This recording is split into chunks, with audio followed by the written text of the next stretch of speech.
Well, are we nearly there yet?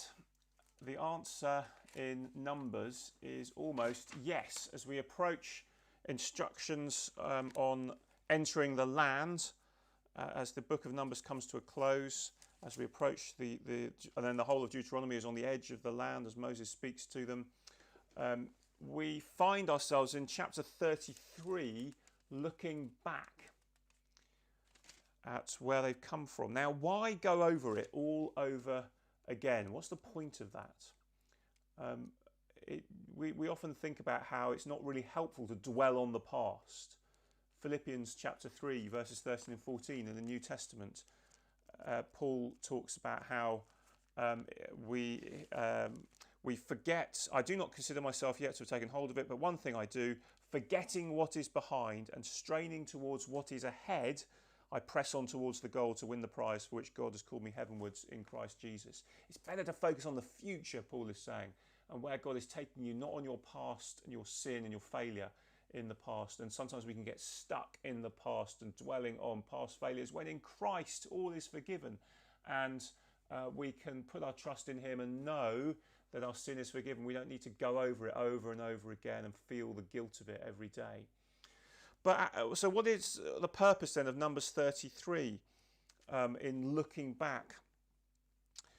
Look at how it tells the story of where they have been.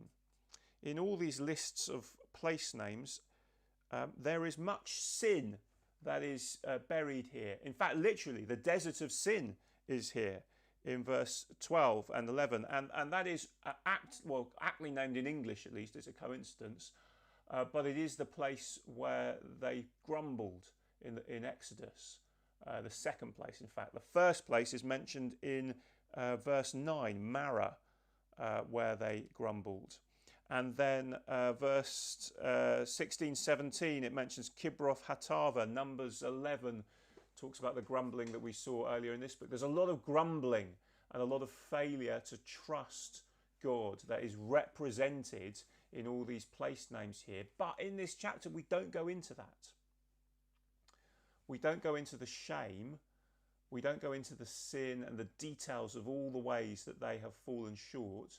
What we get in this chapter is the faithfulness of God.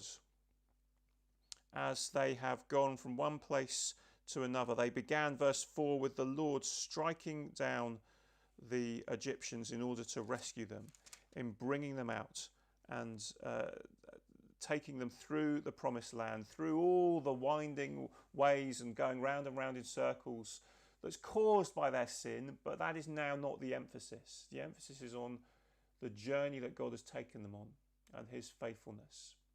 Sin has consequences, and they will still sometimes be with us in our lives today, and we'll be able to see that. But the encouragement here is not to dwell on that sin of the past, but to press on to the glories of our undeserved future in the promised land that God has for us in Christ.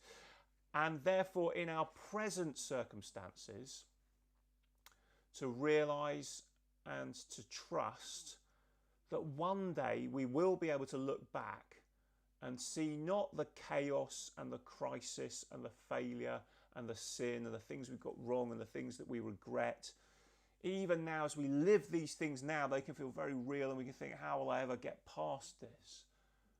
But there will come a day when we look back and see not all those difficult things and our own sin and what we deserve from that, but we will see the faithfulness of God in sustaining us and keeping us going on the journey to our final destination. So are we nearly there yet? Let's keep going.